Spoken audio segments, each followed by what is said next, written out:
The Ghost in Your Mind. A Zen story about fear and freedom. Fear doesn't live in the shadows. It lives in your thoughts. Some ghosts don't haunt your house. They haunt your conscience. This is not just a story about death, but about how the mind can imprison or free you. In a peaceful village, surrounded by gentle hills and quiet trees, there lived a kind man and his beloved wife. Their love was deep, the kind of bond formed not just by time, but by quiet understanding. But life, as it always does, brought change. One day, the woman fell gravely ill. Her body weakened quickly. As she lay on her deathbed, she held her husband's hand tightly and whispered with tearful eyes, "I love you deeply.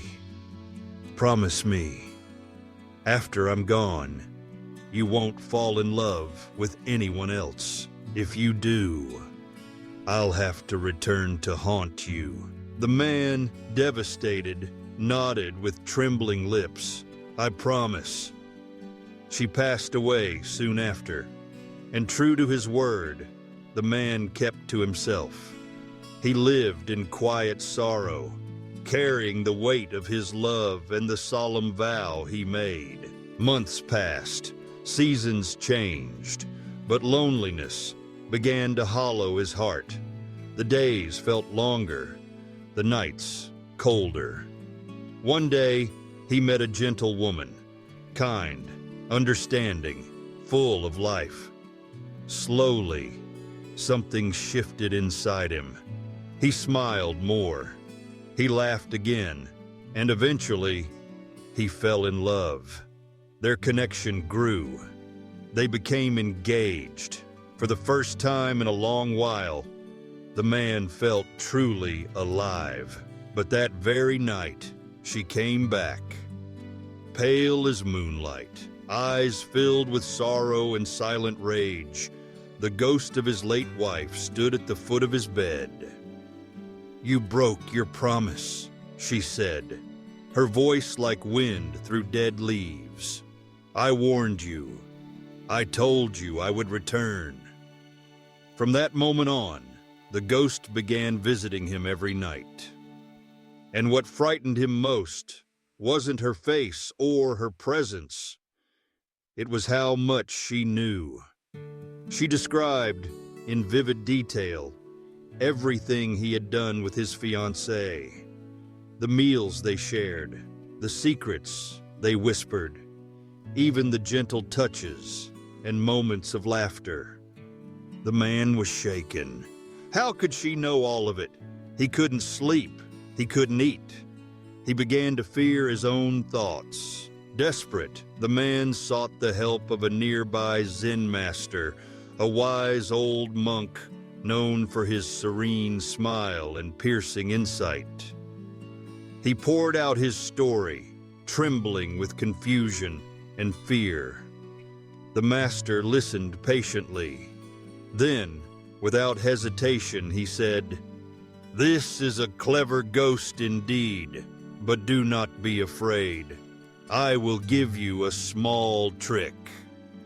That night, when the ghost appeared again, ready to list every moment of his day, the man interrupted her.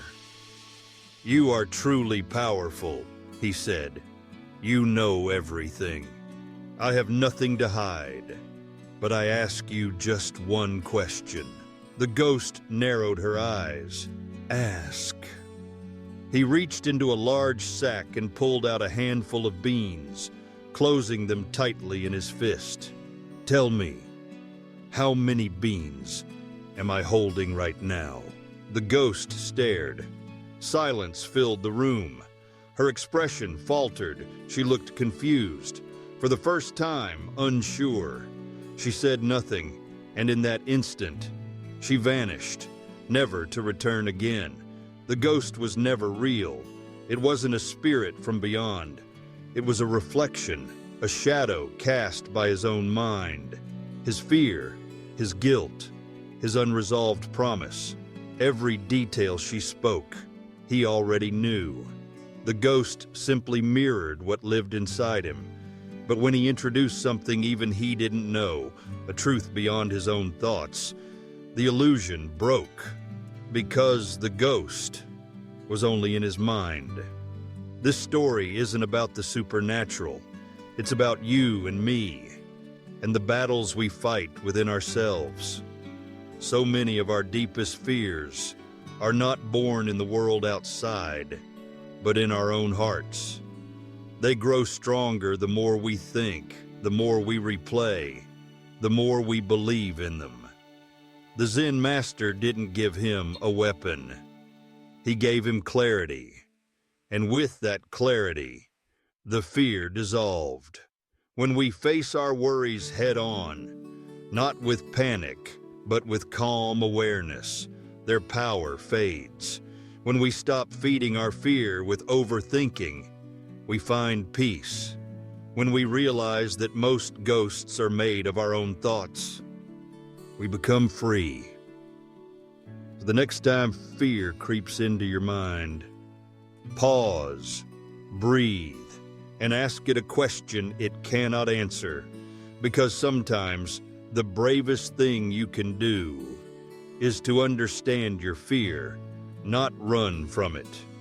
If this story helped you see yourself a little clearer, subscribe to Whispers Within, where quiet stories awaken deep truths.